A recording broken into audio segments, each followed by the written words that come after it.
ভারত যাচ্ছেন জয়, সাক্ষাৎ হবে শেখ হাসিনার সঙ্গে।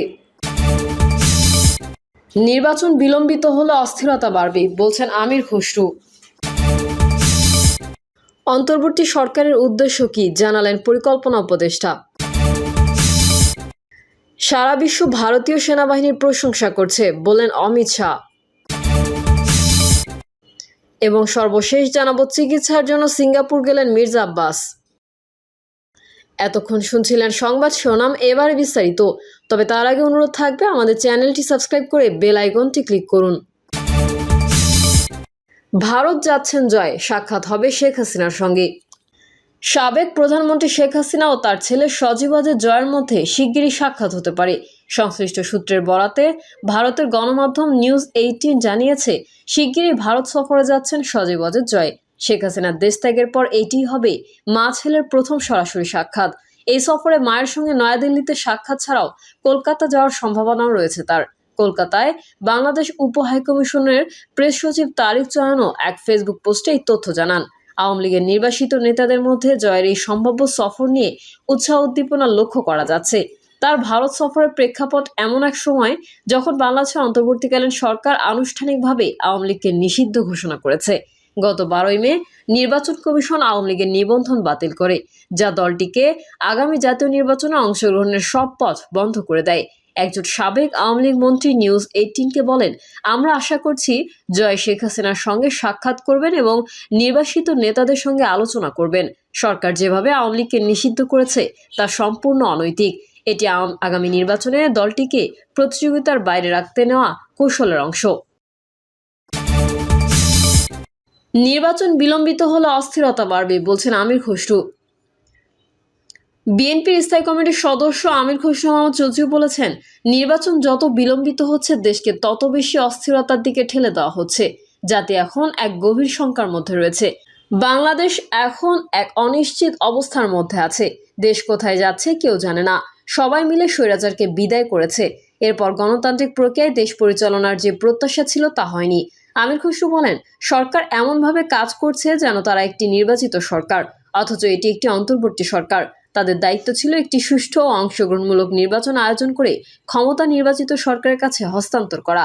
এ সময় সরকারের কিছু সিদ্ধান্ত নিয়ে প্রশ্ন তোলেন বিএনপির এই নেতা। বলেন, করিডোর, বন্দর, বিনিয়োগ সম্মেলন এসব গুরুত্বপূর্ণ বিষয় নিয়ে সিদ্ধান্ত নেওয়া হচ্ছে।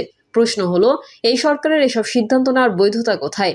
এই সময় ঢাকার দক্ষিণ সিটির মেয়র সংক্রান্ত আদালতের আদেশ বাস্তবায়ন না হওয়ার বিষয়েও অসন্তোষ জানান তিনি। আমির খসরু বলেন, যখন আদালতের আদেশ মানা হচ্ছে না তখন আইনের শাসনের প্রশ্নে চলে আসে। রাষ্ট্রীয় প্রতিষ্ঠানগুলো কার সাথে কাজ করছে সেটা এখন প্রশ্নবিদ্ধ। সরকার বলে সংস্কার হবে, ঐকমত্য হবে, কিন্তু সেই ঐকমত্য কোথায় তৈরি হচ্ছে? কাদের সঙ্গে এই ঐকমত্য? দলের জন্য নতুন সদস্য সংগ্রহের ব্যাপারে আমির খসরু মাহমুদ চৌধুরী বলেন, নতুন সদস্য সংগ্রহ করব, তবে তার সামাজিক গ্রহণযোগ্যতা আছে কিনা এই মানদণ্ড অনুযায়ী আমরা নতুন সদস্য নেব। বাংলাদেশে একটা স্থিতিশীল সহাবস্থানের রাজনীতি করতে চাই। সাংঘর্ষিক কোনো রাজনীতি আমরা চাই না। যারা বিভিন্নভাবে এটিকে ভিন্ন দিকে নিয়ে যেতে চাইছেন আমরা তার বিরোধিতা করবই। তিনি বলেন, আগামীতে যতগুলো নির্বাচন হবে তা যেন সুষ্ঠু গণতান্ত্রিক প্রক্রিয়ায় হয়। এটি যেন একটা রুটিনে পরিণত হয়। সরকার যে আস্থা হারাচ্ছে এটি দেশের জন্য দুর্ভোগ। সরকার যে আস্থা হারাচ্ছে এটি দেশের জন্য দুর্ভাগ্য। 2 মাস আগে বলা হয়েছে আওয়ামী লীগ নিষিদ্ধের বিষয়টি, যা লিখিত দিয়েছি, অর্থাৎ আইনি প্রক্রিয়ায়। কিন্তু সরকার নাটক কেন করলো মানুষের মনে প্রশ্ন জাগে বলেও মন্তব্য করেন তিনি।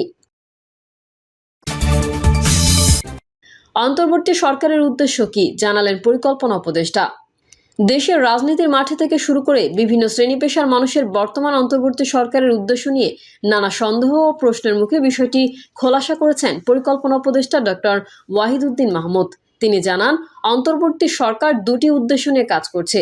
2টি উদ্দেশ্য কি সেটিও তুলে ধরেছেন উপদেষ্টা।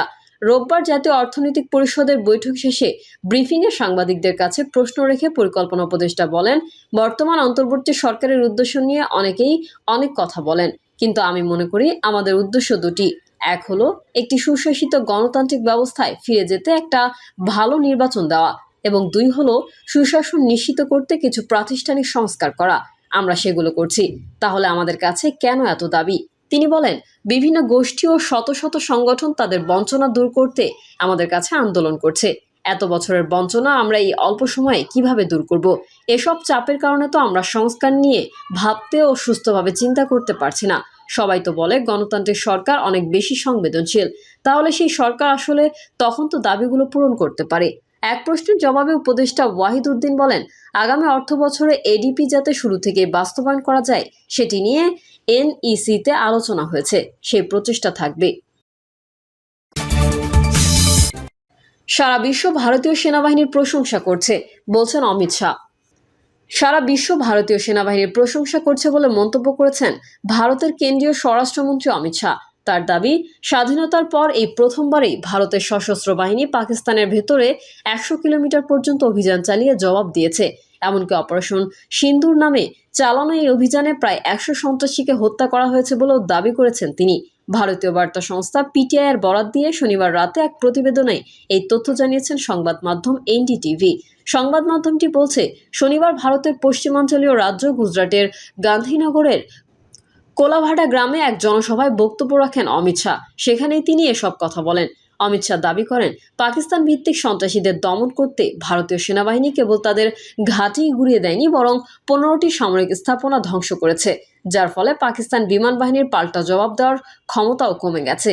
তিনি আরও দাবি করেন, প্রধানমন্ত্রী নরেন্দ্র মোদীর দৃঢ় সিদ্ধান্ত ও সাহসিকতায় সারা বিশ্ব এখন ভারতীয় সেনাবাহিনীর সক্ষমতার প্রশংসা করছে।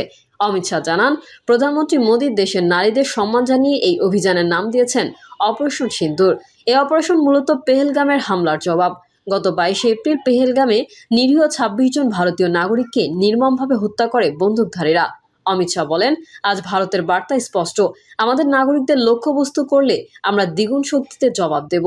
তিনি দাবি করেন, পাকিস্তানের পাল্টা হামলার সময় ভারতের এয়ার ডিফেন্স সিস্টেম এতটাই কার্যকর ছিল যে কোনো ড্রোন বা ক্ষেপণাস্ত্র ভারতীয় ভূখণ্ডে আঘাত করতে পারেনি। অমিত শাহ আরও দাবি করেন, মোদী সরকার আসার আগে পাকিস্তান থেকে বারবার সন্ত্রাসীরা এসে হামলা চালাতো, মানুষ হত্যা করত, অথচ ভারতের পক্ষ থেকে কোনো জবাব দেওয়া হতো না। কিন্তু এখন দৃশ্যপট বদলেছে। তিনি দাবি করেন, মোদীর শাসনকালে উরি, পুলওয়ামা এবং সর্বশেষ পেহেলগামের মতো বড় সন্ত্রাসী হামলার জবাবে ভারত কড়া সামরিক প্রতিক্রিয়া দেখিয়েছে, যা বিশ্বজুড়ে আলোচিত হয়েছে এবং পাকিস্তানের কাছে তা আতঙ্কের কারণ হয়ে দাঁড়িয়েছে। চিকিৎসার জন্য সিঙ্গাপুর গেলেন মির্জা আব্বাস।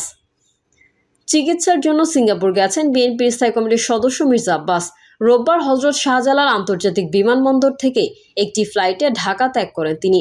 সঙ্গে আছেন সহধর্মিণী আফরোজা আব্বাস এবং ব্যক্তিগত সহকারী Mizanur Rahman Sohel. Singapore Mount Elizabeth হাসপাতালে চিকিৎসা যাবেন মির্জা আব্বাস। সেখানে তিনি ডায়াবেটিস, অর্থোপেডিক ও নিউরোলজির বিশেষজ্ঞের ডাক্তারের পরামর্শ নেবেন বলে জানা গেছে। আগামী 25 মে মির্জা আব্বাসের দেশে ফেরার কথা রয়েছে। প্রিয় দর্শক, এই ছিল এখনকার সর্বশেষ সংবাদ। আপডেট সংবাদ পেতে চ্যানেলটি সাবস্ক্রাইব করে বেল আইকনটি ক্লিক করুন। কমেন্টে আপনার মতামত জানিয়ে আমাদের সাথেই থাকুন। ধন্যবাদ সবাইকে। আল্লাহ হাফেজ।